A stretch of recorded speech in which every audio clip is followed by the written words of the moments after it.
మీరిలా కూర్చోండి, టాబ్లెట్స్ వేసుకోవాలి. కూర్చోండి.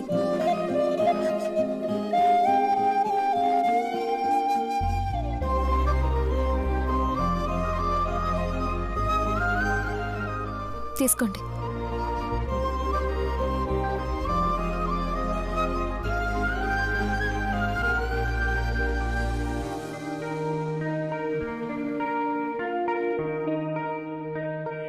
ఈ జ్యూస్ తాగండి అత్తయ్య.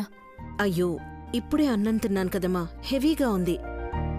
టాబ్లెట్స్ వేసుకున్నారు కదా అత్తయ్య, కొంచెం వికారంగా ఉంటుంది. జ్యూస్ తాగితే బాగుంటుంది. పైగా పడుకునే ముందు ఒక గ్లాస్ జ్యూస్ తాగితే ఆరోగ్యానికి మంచిది. పోనీ కొంచెం తాగండి.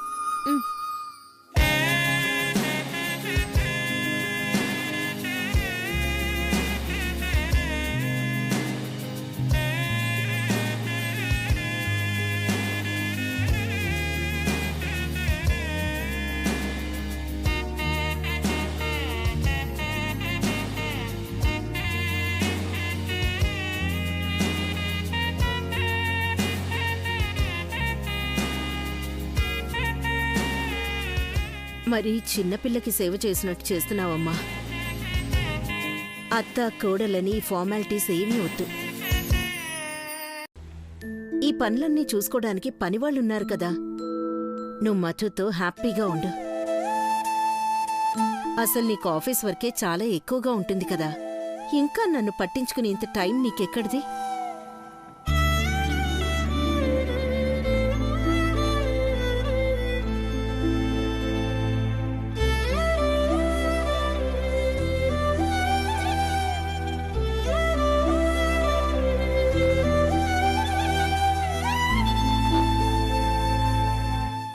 నాకు ఎన్ని పనులున్నా, ఎంత బిజీగా ఉన్నా,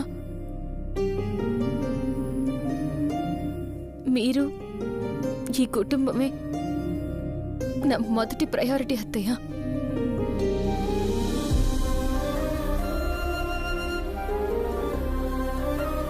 మీరు నాతో మాట్లాడక ముందు, మాట్లాడాక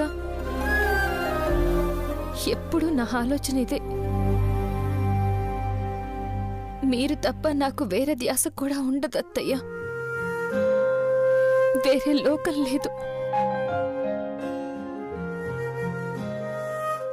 ఈ ఉద్యోగం, పేరు ఇవన్నీ నా కెరీర్కి సంబంధించినవి. కానీ ఈ కుటుంబం నా జీవితానికి సంబంధించింది అత్తయ్య.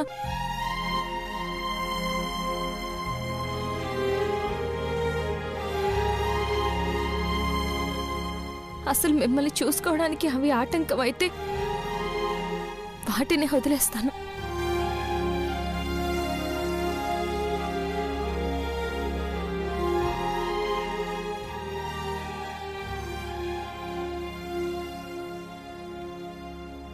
ఇన్నాళ్ళు ఇంత ప్రేమని ఎందుకు దూరం చేసుకున్నానా అని బాధపడుతున్నానమ్మా. అసలు నువ్విలా మాట్లాడుతుంటే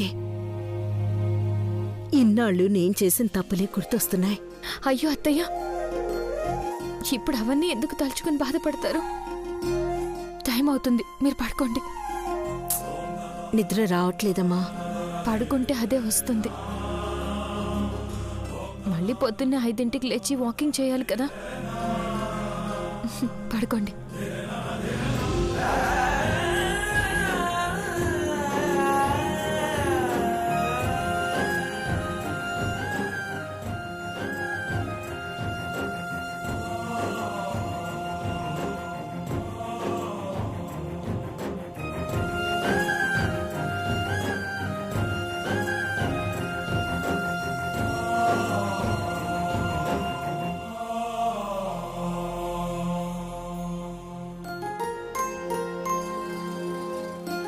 అయ్యో, నువ్వు నా కాళ్ళు పడుతున్నావేంటమ్మా?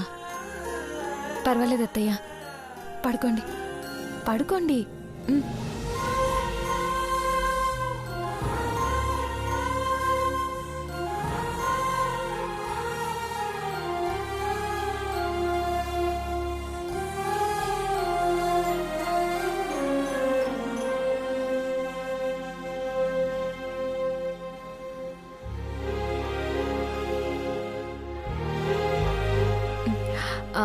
మావయ్య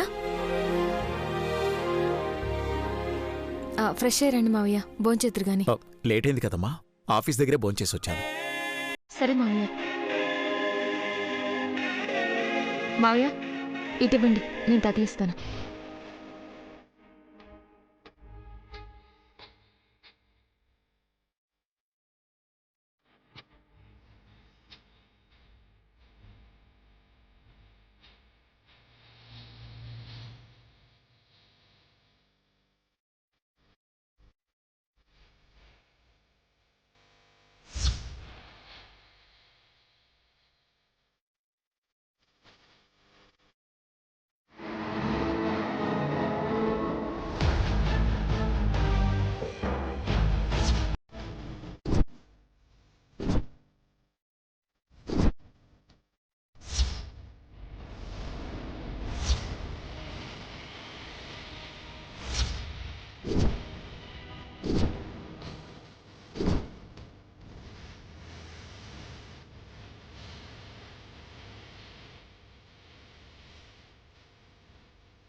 ఎవరిది చెవి చుక్క? మావయ్య చేతిలోకి ఎలా వచ్చింది?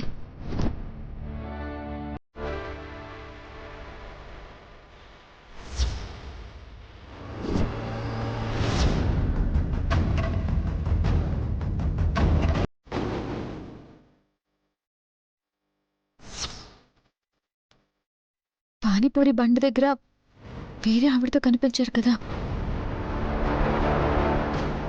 ఈ చూక ఆవిడతా?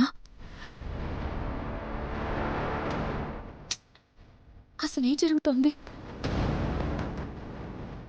మావయ్య జీవితంలోకి వేరెవరైనా వచ్చారా? భగవంతుడా, అదే కనుక జరిగితే అత్తయ్య తట్టుకోలేరు.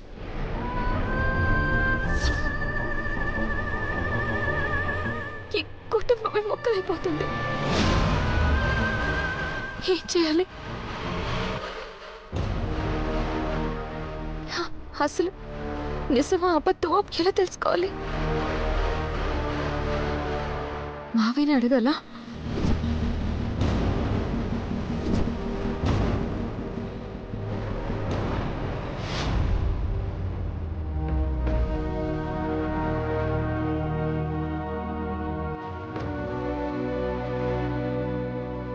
వావ్, ఇది చాలా బాగుంది. అయినా ఇలాంటి నువ్వు పెట్టుకోవు కదా? అవును, ఒకటే ఉంది, ఇంకోటేది? మధుగారు, అది నాది కాదండి. మొన్నెవరో మోడల్ బాగుందని చూడమని శాంపిల్ ఇచ్చారు. ఓ అవునా, పాత మోడల్ అయినా. వావ్, బాగుంది బాగుంది బాగుంది. ఈ మోడల్ కంప్లీట్ సెట్ ఉంటే అరుంధతిలో బొమ్మాలిలా ఉంటావు. బొమ్మాలి లేదు, గిమ్మాలి లేదు, నాకు పనుంది గాని మీరు ఇక్కడి నుంచి వెళ్ళండి, వెళ్ళండి.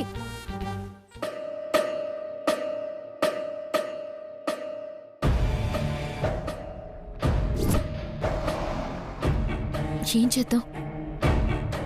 మామయ్యని డైరెక్ట్గా అడిగేస్తే? వద్దు, కోడల్ని నేను వెళ్ళి అడిగితే ఆయనకి చిన్నతనంగా ఉంటుంది. అలాగని అనుమానాన్ని నా మనసులోనే ఉంచుకుని అదే నిజమైతే తెలిసి తెలిసి అత్తయ్యకి అన్యాయం జరగడానికి కారణమైన దాన్ని అవుతాను. భగవంతుడా, ఇప్పుడేం చెయ్యాలి? ఎంత కష్టమైనా భరించొచ్చు, కానీ మనుషుల మధ్య దూరం పెరిగితే భరించడం కష్టం. అత్తయ్య మావయ్యల మధ్య ఆ దూరం రాకుండా చూడు భగవంతుడా.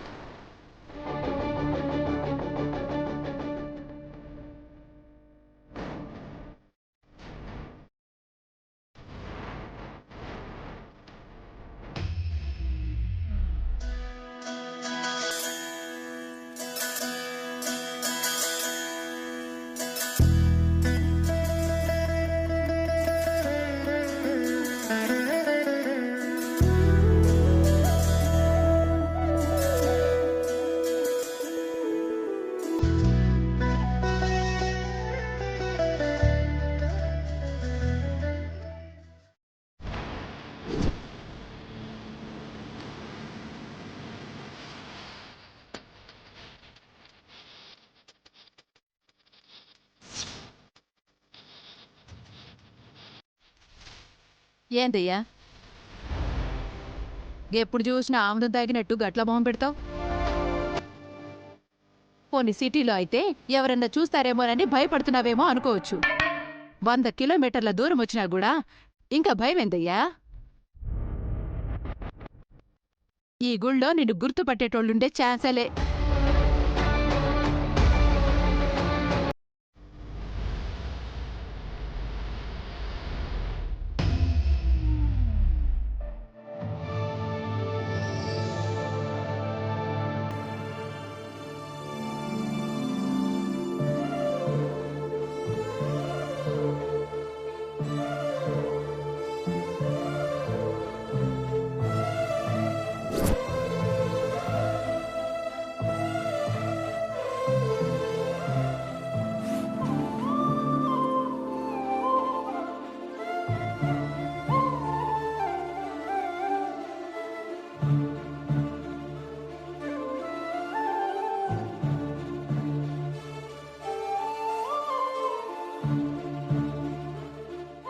పూజారి గారు, ఏం పూజ జరుగుతుంది?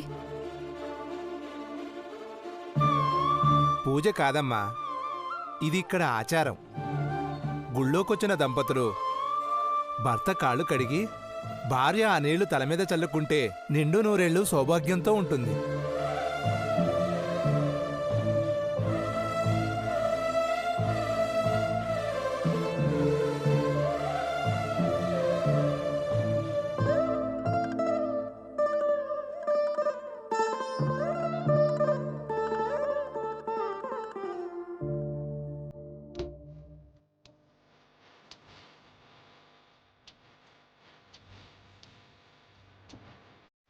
తాత, భార్య కదా, భర్త కాళ్ళు కడిగి నీళ్లు నెత్తిన చల్లుకోవాలి. మీరు బామ్మ కాళ్ళు కడుగుతున్నారేంటి? నా భార్య నా కాళ్ళు కడిగింది, నేను నా భార్య కాళ్ళు కడుగుతున్నా.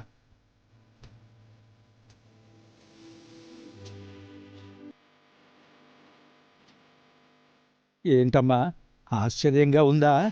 తెల్లారి లేస్తే అందరూ ఆడవాళ్ల గురించి చెప్పిన మాటలే నేను ఆచరణలో చూపిస్తున్నానమ్మా. భార్య భర్తలో సగం, ఇద్దరూ సమానమే అంటారు కదమ్మా. కానీ బాధ్యతల దగ్గరికి వచ్చేసరికే ఆడదే కొంచెం ఎక్కువ.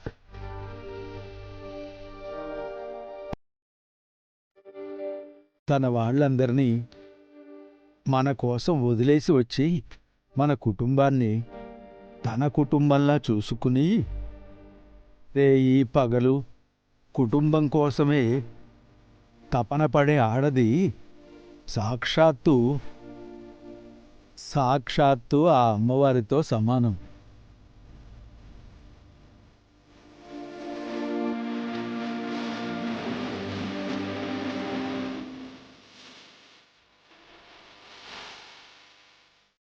అమ్మా, నువ్వు నీ భర్త కాళ్ళు కడిగి ఆశీర్వాదం తీసుకోమ్మా.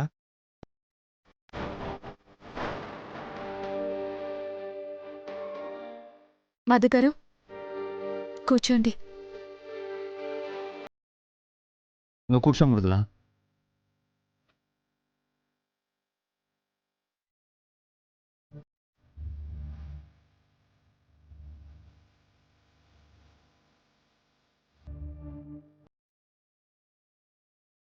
అయ్యా, ప్లేట్లో కాళ్ళు పెట్టండి.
మృదుల, నీ ఖాళీ ప్లేట్లో పెట్టు.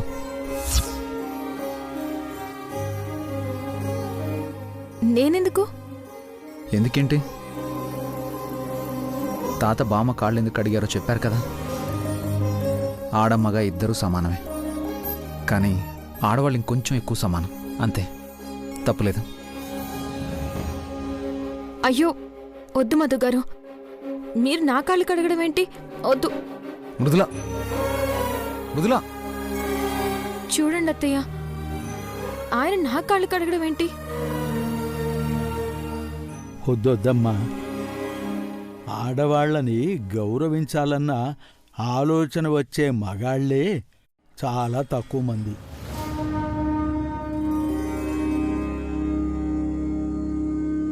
అలా ఆలోచించేవాళ్ళని కూడా కాదంటే అసలు ఆడజాతికి గౌరవం అన్నదే లేకుండా పోతుంది.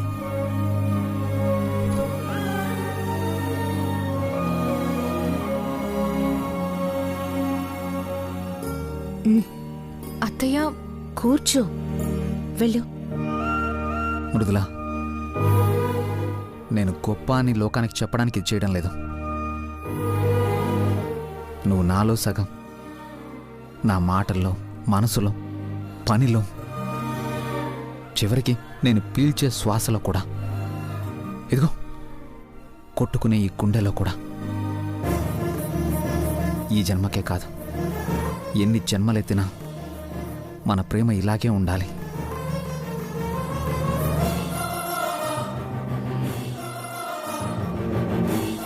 మధు గారు,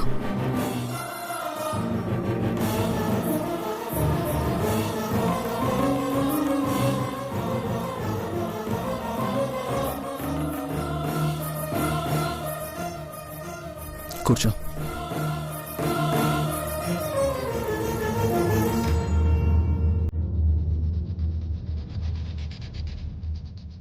అమ్మా, కాళ్ళు పెట్టమ్మా.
చాలా గొప్ప కొడుకుని కన్నావమ్మా.